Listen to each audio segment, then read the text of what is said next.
Welcome back. Hopefully you've all enjoyed the free tea and coffee. Is this Wakefield Council providing tea and coffee or Featherstone? That's all right, that's my council tax. So that's good. That's your tax. Yeah, that's all right. Get something out of it. Now joined on the panel by, it says here, former Leeds, Bradford and England forward who's won every domestic honour in the game. Is that true, Danny Capri? I don't know. I heard that too. It must Did he be. win the treble with Bradford? Yeah, treble with Bradford. Double yeah. with Leeds. Double with Leeds. Challenge Cup. Yeah, I Did guess he so. win the Shield with Leeds? Yes. Yeah. Yeah. Just missed out on the World Cup. I mean, just as a loose term, isn't it? Just I just missed out the World Cup squad, yeah. Oh, no, in 17. No, I mean, me. Oh, right, the same yeah. way that England did. Yeah. TV style, Loose term. BBC and Sky. Yeah, there's not, you talked about the diversity of things. There's not many women in the game that can string a few words together, so it's picked from a very small pool. Well, you find some more though, because I ended up doing the commentary on the, co-commentary on the Betfred Women's Super League Shield final, in which they don't win a Shield, they win a Cup. I mean, I should mention that, because obviously Featherstone lost in the final. Yeah. Curveball, but yeah. That was good, wasn't it? Yeah, It was a great day. It's a good day regardless. Oh yeah, I forgot. Yeah. And you've retired now, so like Rob, you're not tempted to come out of retirement for the World Cup? Let's have a look. Yeah. I'm not saying you're not going to get picked for England, but Canada, Brazil, Papua New Guinea, France, Cook Islands, any heritage with those? Canadian, yeah, but not enough. No, my boots are hung up for rugby league. For now, forever. Yeah, good run, a really short run. Like you said, won quite a few bits and pieces. Played for a couple of teams, and played in the World Cup. So it's a bit of a box ticking exercise. I've ticked a few. What, being on this panel? Yeah, I mean, this was the highlight of my career so far. It's not finished yet, so I'm going to have to keep myself calm. What was it like playing in the World Cup in 2017? As we discussed, it wasn't the greatest of World Cups, but on the field, what was it like as an experience? I think, for the women, it was massive. The 13 was quite a low profile here, and the numbers were quite good. Batley and Dewsbury. It was for the women's game then. It was fantastic. But then to go out to Australia, where rugby league is for women, is also a recognised sport and it's respected, and the women are, they're seen as athletes, and they're seen as the professionals that are out there as well. So that was the difference between 13 and 17, is that Australia had pro contracts, as did New Zealand, and therefore the profile of the game was huge out there. And I think we were averaging about 5,000 per game at Cronulla Sharks. They're all played at Cronulla Sharks, which was wicked. On the effort that they made during it was a very swift turnaround. We landed on the Sunday morning. We played on the Thursday, then we played on the Sunday, played the Wednesday, played the Sunday, lost, flew home Monday. So it was probably the quickest trip to Australia I could have been on, but yeah, it was incredible. And for the women, it's quite difficult now to look back on it and say, because I know how good the next World Cup's going to be for the women and how much bigger it's going to grow. But at the time, we were playing in community fields where we had to go check the pitches beforehand for the Sunday morning dog walkers. We had to wash our own kit. We had to, drive our own cars to venues and drive back. So at the time, to fly out to Australia, to have everything on a plate and to have the coaches and the hotels and all of the, everything, all the banners and all of the publicity and stuff was just incredible, and it felt a million miles away from what we had over here. So yeah, it was huge at the time, and so I'm really excited about how big, for the women particularly, next year is going to be. Random question, Neil. Record keeping. Yes. I mean, Danica's got a heritage number. We're starting from scratch on this one, aren't we? I know women's rugby league has existed for a long time, but we seem to, we've forgotten all that, because it started in 2017 with Super. Everything that happened before 2017 didn't exist. So Featherstone, when they were good, we've forgotten that. Are there any records around? Do we know what has happened, what's going on? I think one of the challenges with the women's game especially, and the men's game, if you go back far enough, is availability of information. Did local newspapers cover and report on games? If you haven't got that source information, local press is the main source or trade press. Official records, is there such a thing? Not really. I don't know, Robert might tell me there's a load of archived material somewhere at the RFL, but I suspect there probably isn't. So you are relying on what's reported at the time. Julia Lee's just got some funding, which is fantastic for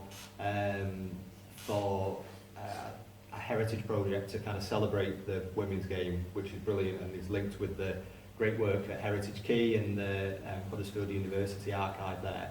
I am going to be catching up with her in a few weeks, so we'll see what we can do from a record keeping perspective there to kind of help. I think we will be able to help. There'll be some research we'll be able to do and some sources we can kind of draw on. Do I expect to get something comprehensive? Unfortunately, probably not.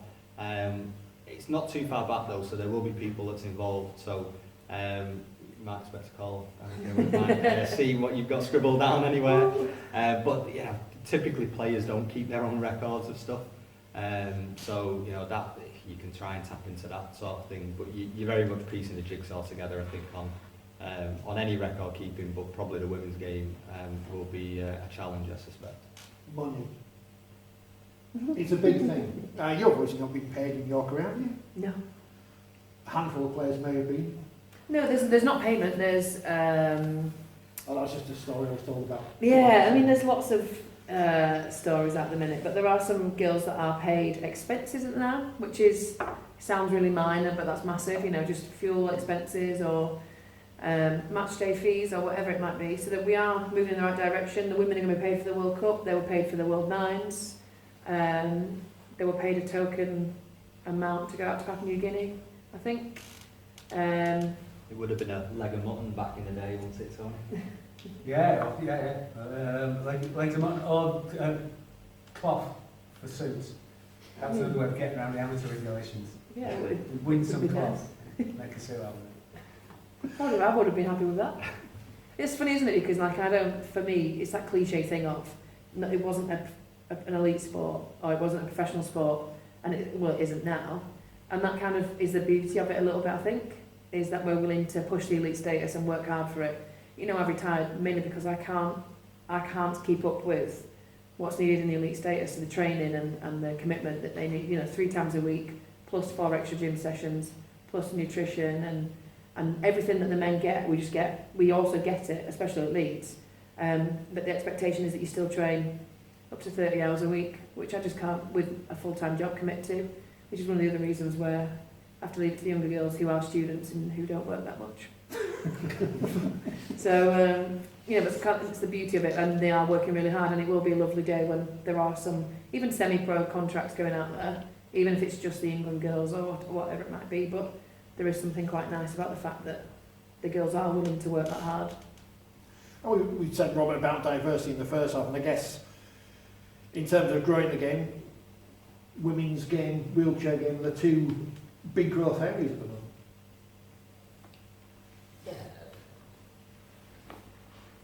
They are. They provide a massive opportunity, really. I think because they are such untapped resources, especially in this country, I think there's a danger with it, though, that all of a sudden we think it's the panacea that it really isn't. And I think Danica's just come up with some really valid points around should players be paid, is the women's game better than some of the men's game? There's a lot of arguments to be made around that. I would hope we don't make the same mistakes we've made in the men's game when we develop the women's and the wheelchair. Whether we can do that is interesting, and I think part of that links to the Women's Super League specifically. We talk about the women's game has increased participation significantly and has now seen a huge growth in girls' games. So that brand extension, and I think it could work potentially in University Rugby League, and it could work in Wheelchair Rugby League. There's a point coming where you move away from being a men's Super League club, but you'll just become a Rugby League club, and you may, and the most successful ones. And the reality is that a lot of our women and wheelchair teams come out of foundations. They don't come out of the professional game. But the women's game, I have seen in the last 12 months, 3 further clubs move their women's team from inside their foundation to inside their performance team within their men's unit. So that is a development. I would prefer us not to look at how we pay players, but how we develop the sport such that it actually is a sustainable sport, and then eventually you can pay the players the right amount of money rather than... So my personal view, in '96, the sport failed itself because what it said it was going to do was it wasn't going to spend all its money on players, and every TV deal that I've seen, the whole of the amount of money has gone on players. Now that's no disrespect to players, they deserve to be paid, and I know they don't get paid anywhere near the levels of rugby union or cricket or football, but if we'd have done a little bit more forethought and had a bit more foresight around some of the things we had done, would we be now in the same position we are? Probably not. So in 2017, 2014, when we signed that 7-year TV deal, if we'd have taken a cut of that and become our own broadcaster, would we have had a very different argument with Sky in 2021? Probably. Would you have had a chance of going to Amazon or Netflix? Well, I don't know, but Amazon and Netflix are not their own broadcasters. So people who say we should be going to broadcast companies like that and saying, come and watch it, take our sport, well, with respect, they don't produce the rugby league, and therefore, unless you do it yourself, you're not going to do that. So, and that can be looked at in hindsight, by the way, but I think you learn those lessons now when we look at wheelchair and women and PDRL. There's a lot of goodwill in those areas. There's some phenomenal athletes. My son plays in a girls team. I think there are 2 players in that, even at 11 years of age, that I'm convinced will play Women's Super League because they are athletes. And now there is, because of Women's Super League, a girls' pathway for them to follow. Whereas when I used to referee at the same level, there were girls who were probably equally as skillful, lost to the sport because the game gets tough when you start playing against pubescent 13, 14-year-old boys, and they go from being 4'5" and not really able to tackle to being 6-foot beasts and smashing people all over the park. So there is a great opportunity. I just think we need to rein back from the idea, personally speaking, of thinking that paying players will be the panacea, because I don't think it will be. I think if we build the foundations right, and this isn't great for Danica or even for Jodie, who is somebody I speak to regularly and has got a great opportunity in the job she's taken, if you build it all around paying players, it's a race to the bottom, is my opinion. Because the money will not come in at the level we want it to come in to do that. And you've only got to look at sports where TV deals are on the decline to see that happening, and Rugby League is one of those. We just need a consistent season. We've not had since 17 or the soft launch of the Super League 2 consistent seasons. Every season it's changed. Halfway through the season it's changed. There hasn't been anything consistent. And like you say, we are at Leeds. We are part of the performance unit. We're going to be playing against Huddersfield, who can barely scrape a training pitch together, but they are now classed as this new top half Super League, bottom half Super League. Well, no, that's to me is bad as it sounds, we've got a 6-team Super League now and a Championship again. What? Because that's what they're going to do next season. They've split it. Don't you be taking the Super League status away from Wakefield Featherstone?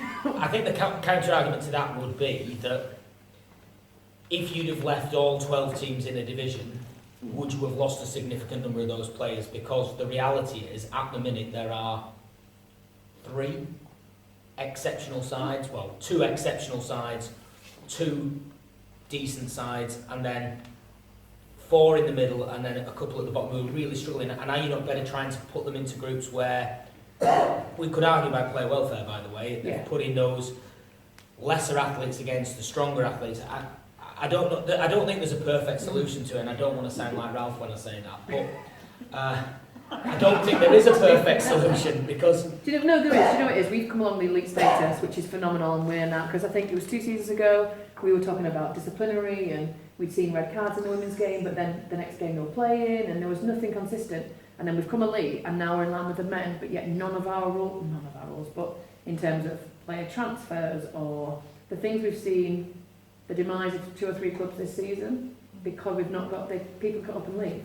You can just, if I'm halfway through the season with Leeds, I get bored, I go sign for Huddersfield. There's no, and we're not paid, so where's the fine line between this player transfer thing?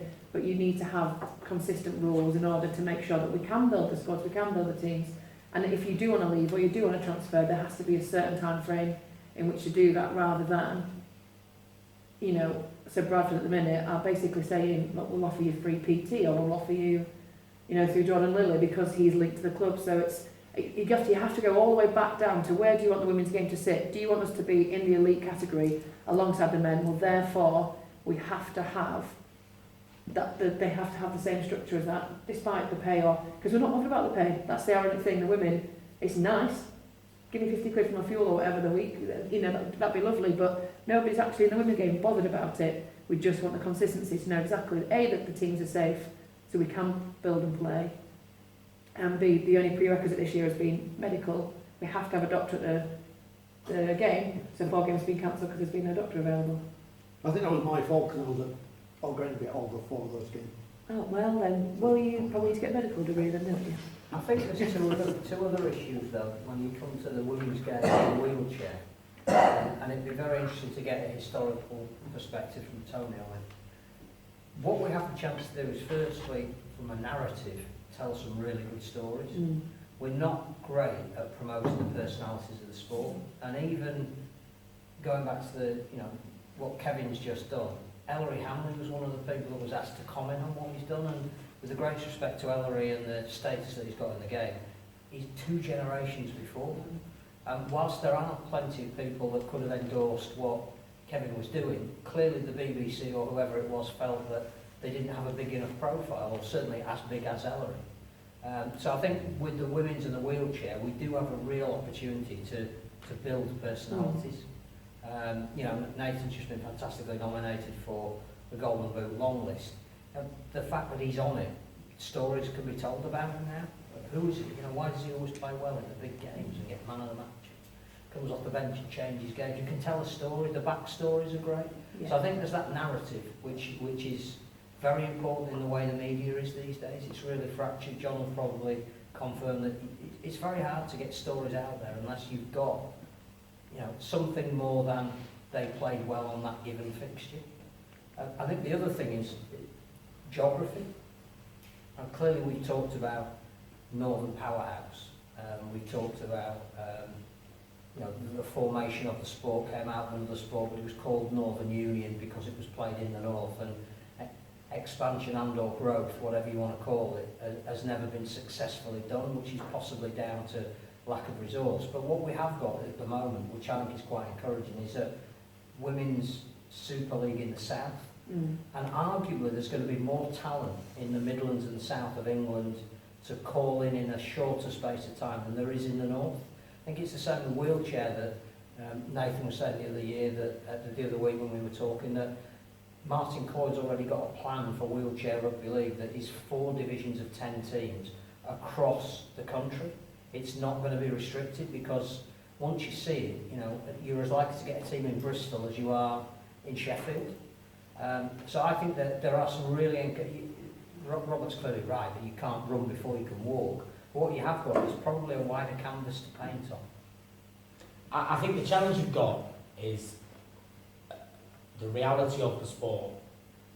It created the Women's Super League to increase the number of people playing it. That was its first reason for being, really. It was born out of Sport England. The Sport England funding came on the basis of brand extension of Super League. Where are all the Super League clubs? Well, they're in the north. It didn't want to just be Super League clubs, it needed to be other existing clubs, and it helped potentially Bradford and Featherstone were both in the Championship. So I think that's the first thing I'd say. But then what it tried to become was make England great. And sometimes these things don't naturally fit together. So you're going to make England great, do you? I had this conversation with Jodie on Thursday night. So, and was quite provocative. Do you say you can only have 3 England internationals in every team, so that actually the level of the competition goes up every week, so there is some level of jeopardy around results, and teams that aren't necessarily... Is it better for... So, let me explain this better. Is it better for England that most of England's team come out of the St Helens team, and therefore, bar when they play Leeds twice and potentially York twice, they don't go under any adversity and they never really struggle? And with respect, even when they play York, they didn't really go under the pump. Or is it better that you put the talent across 6 teams and have 10 games which are in jeopardy, but that then reduces your argument about having a viable Super League extension brand? So when you're building something up at the beginning, you've got to understand what you're trying to do. And I think at the minute we're trying too often, and this happens in all levels of our sport, repeating our mistakes we've made throughout, is we try and be all things to all people that are not fall for the obvious phrase there. But if we can narrow down what our purpose is, I think that will then help us grow. I think longer term, I think the Super League will go back together. Yeah. I think Yeah, it's got to 100%. go smaller, 2 divisions, to become better, personally speaking. But in 5 years' time, it might look very different to what it does now. And if you don't perhaps make some unpopular decisions, and I accept your point on regulation. I don't think it's all about regulation. I think it's also about club buy-in, and I think it's about clubs providing an offer to players that make them want to stay, rather than just being there because they're a good team. I would hope that we can, with the growth of the girls' game, make Women's Super League a 10-team competition. I accept what you say about Martin and a 10-team 4-division thing. That would be fantastic. But at the minute, what we've got? We've got 1 division with probably 4 good teams in it. So we've got to find 36 new teams. How quickly do you get to that? Feels a bit like you've just thrown an arrow down. What, like Cornwall? Potentially. We've had that debate about Cornwall today. I'd like, I wish this would have been, No. I wish this would have been on our league now, because I can imagine this would be a great discussion where you just go to Jodie, so we're going to get rid of 10 of your teammates and spread them all around the league to weaken you, but it'll make England better. But then, for me, the biggest thing is having a neutral England head coach, because where is your loyalty when there's a league game where Saints are playing Leeds, and it's a big game, and you know that you want to be there for your players, but also then there's York versus Cass over here, or there's Huddersfield versus Featherstone, where I don't know, the coach needs to go out and spread and see more of the, because in all reality, as good as Craig is and how great St Helens is, there's no denying that, and the work he's put in there, because they are a phenomenal side, and individually phenomenal players, more so really. But then where does he get to see that there are now 2 or 3 potentials going to Huddersfield, but that's going to bring up the pool there, and I don't know, it's the bigger picture, isn't it? Like, I'm all for, at the minute, girls play where you want to play, because we're not paid. You can play where you want to play well locationally, but in order to make England great, or however you want to do it, you either increase the EPU pool so that there's more people in the performance pool, because at the minute there's 23, 24, so basically, unless you break a couple of legs, you're going to the World Cup at the minute, because you're going to take 23 to a World Cup. Is that a talent pool? Is that a pool where you're going to go and fight for your position? Is that a place where you're going to go and learn? Or do you want to have a 40 girls in there? I don't know how the men's work, I don't know how many are in the men's, but do you want to go and train with 40 where you can have 4 different sections maybe, or 10 against 10, a couple of games against 10, and you can actually see girls play at a high level with a winger playing outside outside Amy Hardcastle, or, a second row playing alongside Shani Crowell or whatever. How do you bring up the rest of the girls unless they play with the higher, more experienced players? So I don't know, I don't have any answers. I have lots of ideas, but, it's that, and all of that needs funding. The testing point's going to be the World Cup next year, because Amazing. as Danica knows, she's played at that level. There is a fair gap between the Australian and the Kiwi teams, and the growth and the money that's in the game there in the women's game compared to here. And they have. I would agree, because I was on the World Cup final in 17 on the line, and that was a phenomenal game of rugby league, and was probably more physical than some of our professional men's games in some ways. And they have only gone, apart from the pandemic, where they made a bit of a mess of it, didn't they? They have only gone one way in terms of what they've tried to achieve. We've tried to do 2 things. I think we've come a long way from where we were in 17. I think we're a long way. The quality of the girls playing in England at the minute is ridiculous. Like, we talk about Jodie, and I think she's probably the best example of development, in the sense that 2017 she was an out-and-out fullback, and if we're completely honest, we'd hope they wouldn't kick to her. We knew that she'd be last-ditch tackle, we knew that she'd have that, but in terms of fullback skill, we were like, Jodie, be careful, this one's coming to you, or whatever. Whereas you go forward 4 years, the girl can play in about 5 different positions and play phenomenally well in every single position she's put in. That's player development. Where's that development come from? The level of coaching, the level she's playing with, the girls she's playing with, the standard of games, the training in England. So we trained 6 times before we flew to a World Cup in the whole year. They're now training every Saturday or every other Saturday. So and that's exacerbated the problem in Women's Super League, because if all those players are in 3 clubs, the other 5 or 9 teams, however it would be now, ultimately aren't training at that level all the time, so you do get further of these blowouts. And the reality is, that has an impact upon retaining players in the competition. Because if you are, and I'm just going to use the name Wakefield, and you are getting beaten every week by Saints and then going to Leeds the week after and then going to York, it has a negative effect on that psyche. I used to play in a team that used to get beat 18-0 every week, you know, so I can well imagine how it feels like. Trust me, I was at the end of season awards. I was at the end of season awards at Wakefield. There's no lack of team spirit in those girls. No, that's the point. They need to be in a competition that actually suits the level of the players that are there, because that will make them better, and that's why growing the women's game has to be done smartly, and it has to be done in a way that doesn't damage the sport longer term, just so that England can get to the World Cup in 2022 and have a chance. It actually should be thinking about actually winning the World Cup in 2029, probably not 2021. But I know how a sport works, and I know how Sport England works, and UK sport. If we turn around and say, we're going to bin off the 22 World Cup, we're going to bin off the 25 World Cup, they'll say, fine, there's no funding for you anymore. When you go back to an important thing that Phil mentioned, which is, because we don't have any people who anyone knows, you know, it would have been, I guess, when whoever phoned up Ellery Hanley, so they tried to phone Martin O'Fire, but he was too busy finding somewhere to plug his car into. Who is Nathan Collins? Who are you? What is your... what's your story? We need to make you a star. I don't know, really. I used to play running game when I was younger, and I played for 2 different teams, and when I was playing, I got told by one of the teams that I was too small to play, about 12 to 14, that age group, and 1 week I was in the squad to play the cup game. And then the next week he said, you'll be resting for the next game, and we'll have you for the week after. I didn't get called that week after.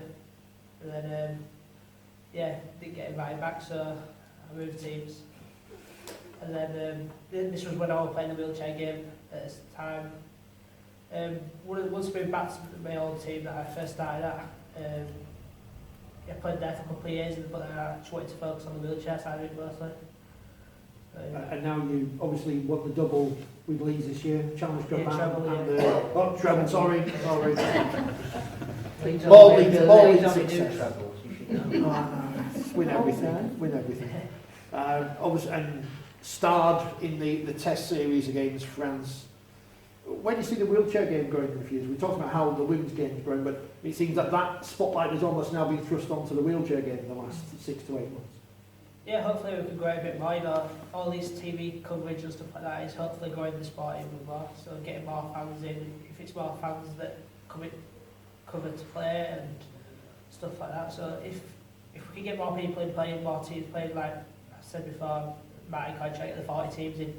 If it does get to that stage, that would be like amazing. You know, more people to push us to play better at England and stuff like that. So. The thing I've noticed about watching the games on TV and then in the arena, especially the Test matches recently, the way you introduced onto the pitch with the lights off, the spotlights on you, that is some presentation. It really makes it look like a big event. Yeah, definitely. You know, they've done it for a couple of times before. You know, they did it for the Euros in 2015. I didn't play that. I was watching it and I thought, you know, that must be amazing to, you know, sit in front of and have the cameras on you. So to do it with them, it was amazing. No pressure on you, but we decided the men and women haven't won the World Cup, so it's all on you now, Nathan, and your team. So apologies for that, but we'll all be cheering you on. I mean, that's the one thing. And Tony, where does the wheelchair game, the women's game, sit in the vast tapestry of the history of our sport? Well, the women's game goes back to in Australia in 1921 when there was a big movement to play rugby league in Sydney and to a lesser extent in Brisbane. In Britain, unfortunately, there's a great example here in Featherstone, when women in Featherstone wanted to play rugby league in 1921. They were told by the men in the game that they should go and play soccer because that's a game for girls.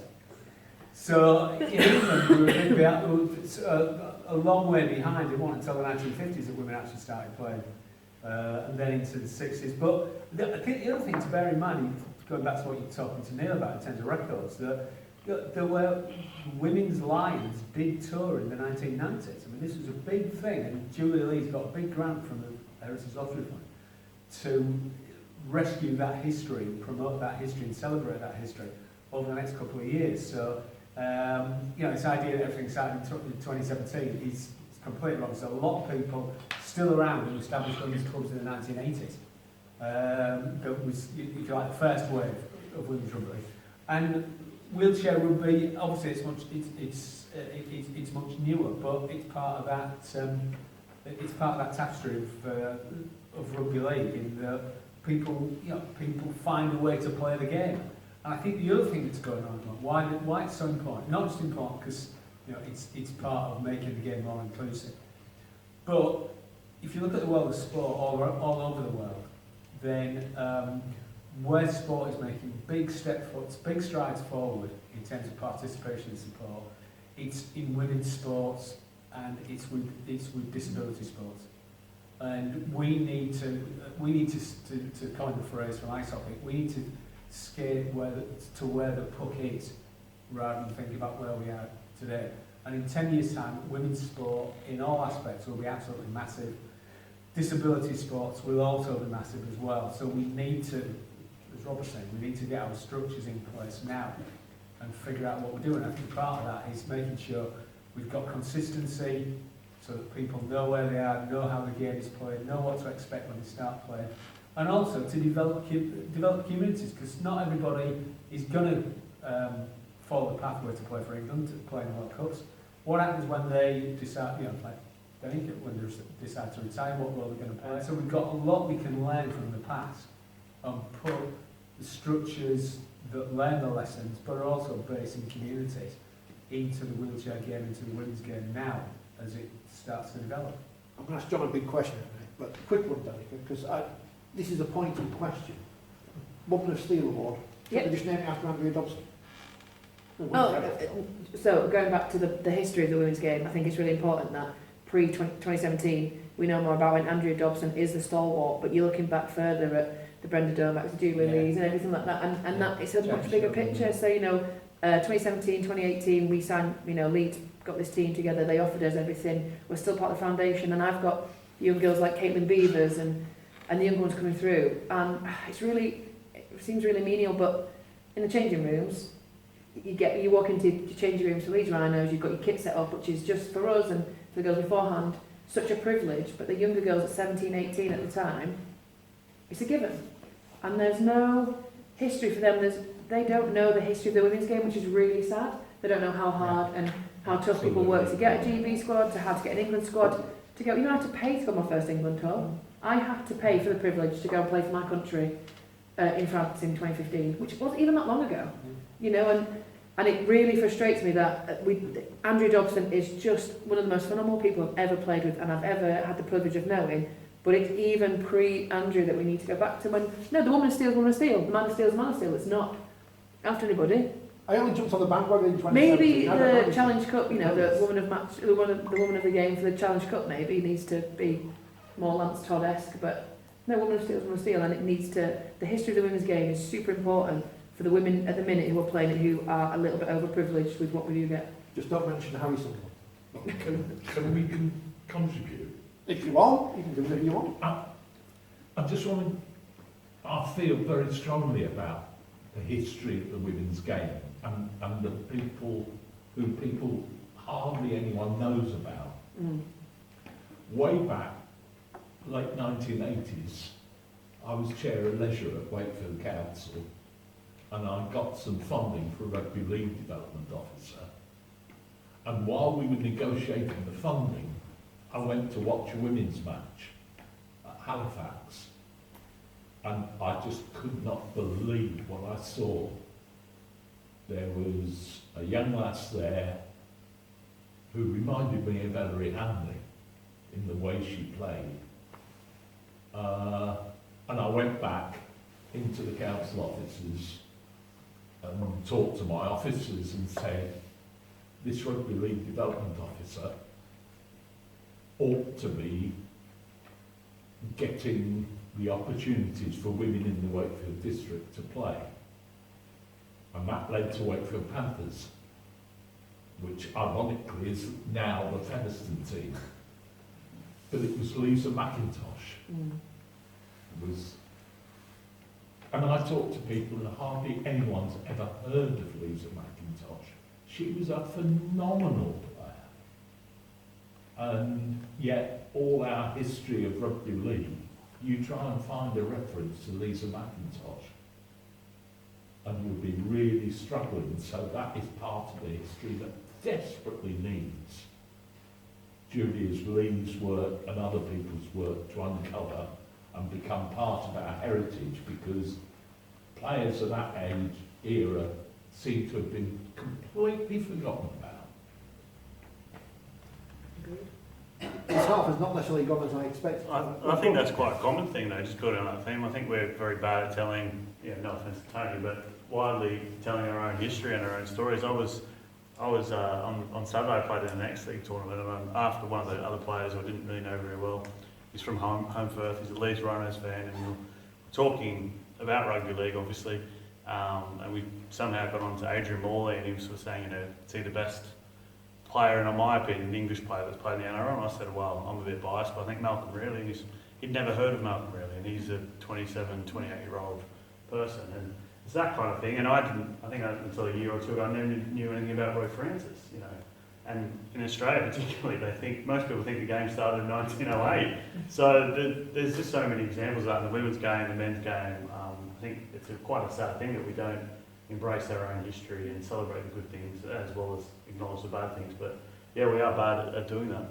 I mean, the good news about the future is, according to the latest Forty20 magazine, which is out now in all good museums, Even in Featherstone. Even in Featherstone, is that this £100 million film. We're going to get £100 million, which obviously we're not going to spend on players. If it was up to me, and obviously split between Danica and Nathan because they're sat here, and the rest of it, I'm trousering in the back pocket. What are we going to do with it, Phil, apart from spending it on bad boys from the NRL? Food for the media. I think at the moment the 100 million is a nominal figure. I think what we can say is there is interest from outside of the game that wants to financially support it. Whether the game itself has to change a little bit to embrace that finance in the way it's governed, that's the debate that's going on with the strategic review group at the moment. Who do you bring in? Who's the partner, ideally, rather than the determiner of how your sport should be? But there is interest. The 100 million is a figure that's being bandied around, which is a nice round figure, so it clearly isn't that. But I think it goes back to exactly what Rob was saying about 1996. When the pandemic hit, Rugby League had no assets, but it was coming out of a period where it's never been richer. That can't be right. We don't own the stadium. We looked in envy. No, we do own We don't own a stadium and we can get 80,000 people in, and all the beer and crisps that they buy comes back to the game. We don't have the luxury to make money on the back of an international programme, which is why, unfortunately, we don't prize the international programme enough. And again, everybody can talk about restructure, what this £100 million or whatever it might bring, and we probably could all give an idea of what our preferred structure would be while we sit around this table and in the audience. But the truth is that you've got to have a longer term strategy than just paying the players or bringing somebody in and saying, where would you like the game to be played? It's actually not quite as simple as that, and it never has been, and we've never embraced it. I think it was really interesting the other week when Hunslet announced that they'd signed 2 of West Wales Raiders' best young players. To me, that's why we will never grow the sport. We can debate and long and hard as we like about, have we made a huge mistake with Toronto, and was that in the latest line of clubs that were set up to fail? Is there the fact that there's no real grassroots in the Cornwall area? Why at the moment are we determining to take a team there? Is the Midlands Hurricanes model, where at least there is a history and tradition of grassroots in the West Midlands area, and what Coventry have tried to do indeed in bringing in junior teams underneath that brand Coventry, a better way to go? Do regional teams work? If you're talking about feeder teams, all of this needs to be debated before you just say there's £100 million, the existing 12 clubs can have the lion's share of it, and 25 years time we go, actually we didn't grow a single thing. I mean, obviously, John, what Super League needs is 3 teams from the WF postcode area in the top division. I'm fully in favour of that. What would you do? If you ran Rugby League, I'm going to put you in the hot seat. I was going to ask everyone this, and I realise I can't ask everyone this on the panel. But I'm going to put you in the top job. You're in the top job now. What are you going to do? as I said, I had this conversation in the pub on Saturday, and I said, "Have you got a few So days?" exactly the same as what happens at Yeah, there's no easy answers. There's no simple solutions. I think, in my experience, and not to be a tad negative, but a lot of the issues is either with people who won't change or people who aren't willing to change, and a lot of attitudes and mindset. There's a lot of people who won't listen to outside voices or won't, don't take kindly to criticism, even if it's meant in a particularly good way. But there is a lot of potential there, and there are a lot of good things in the sport, a lot of positive things, but it is incredibly fractured. And the politics, it is just ridden with politics and rival egos, and I don't see that. Don't you think that's the case though, even in Australia? They're just the Yes, difference it is is, they've just got a load of money. They've got a lot more money, they've got a lot more people playing the game, they've got a lot more interest. But Yeah, I yes, get that, yeah. but the game over there is fractured to an extent of It is, yeah. ultimately whether they want to go into it or not. The NRL clubs decided whether the Kangaroos were coming to this They World did, Cup. yeah. And And the Kiwis as well. so they're in the same position we're in this country. I just think that they've just got lots more money. And by the way, I would say football's the same. So deep down, football is in exactly the same position. It's just got bucketfuls of money. Yeah, Every all sport's brand on self-interest. All sports have the same culture. They're all I think if the NRL didn't have a $1 billion TV deal and State of Origin that makes so much, they would look to play England more, they'd look to play France. But the models that work are where the collective is better than the parts. So the NFL is all built around the NFL brand, not necessarily around Exactly. the Buffalo Bills or the 49ers. It's built around the whole brand of that. And the NBA, and I know, by the way, we can get into World Series and Super Bowls and all that, but actually they are the only models that genuinely generate money massively. And the Premier League makes money, doesn't it? We'll all accept. But there's not that many clubs in the Premier League make money. They just take what they get from the TV deal every year. With probably the exception of 5 Premier League clubs who nearly all went and played in the European Super League because they wanted to make even more money. That is, your point is right. It's every sport. And Yeah, actually, specifically in England, it's English sport and it doesn't make money because it's not about, you've got to make it about an experience.